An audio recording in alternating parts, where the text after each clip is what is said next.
आता आंबे खायला कोकणात जायची गरज नाही. कराड शहरात 45 वर्षांची परंपरा असलेले सुप्रसिद्ध आंबेवाले जाधव बंधू दुशेरेकर यांचे गोड व सुगंधी आंबे मिळणार विट्यात. जगप्रसिद्ध आंबा देवगड हापूस आला आता आपल्या विटा शहरात. एका महिन्यात आंबा खराब झाल्यास आंबा मिळणार बदलून. चला तर मग आजच संपर्क करा सुप्रसिद्ध आंबेवाले जाधव बंधू दुशेरेकर यांना. संपर्क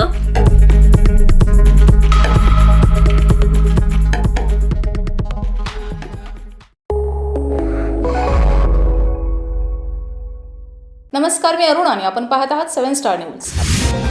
मुख्यमंत्री देवेंद्र फडणवीस यांनी शेतकऱ्यांची कर्जमाफीची घोषणा केली, हे खरं आहे, पण यात सरसकट कर्जमाफी व्हायला पाहिजे होती, असे मत बच्चू कडू यांनी व्यक्त केलंय.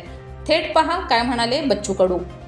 आज कर्जमाफीची घोषणा विधानसभेमध्ये देवाभाऊ फडणवीसनं केली, त्यांचे आभार मानतो.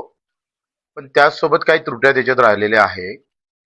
पहिली गोष्ट तर सरसकट कर्जमाफी व्हायला पाहिजे होती. म्हणजे जे पात्र आहे त्यांची सरसकट, जे पात्र आहे त्यांची.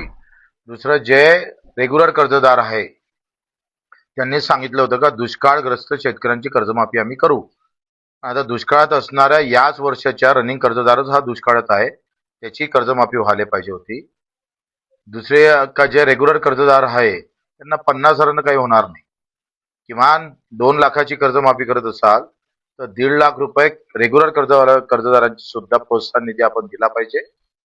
हा त्याच्यातला काही कमी कर्जमाफीमध्ये राहिलेला आहे. काही असो, जे सरकार तारखेपासून घाबरत होतं, दूर जात होतं. आम्ही जेव्हा मुंबईला कर्जमाफीसाठी मिटिंगला गेलो तेव्हा आमच्यावर खूप टीका झाल्या, पण त्या टीकेकरांना आता उत्तर भेटलेलं आहे. कर्जमाफीची घोषणा झालेली आहे.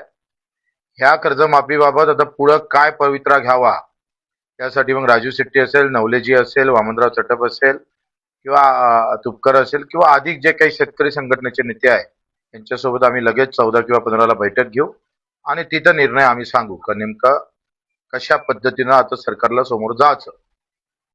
Bureau report 7 star news.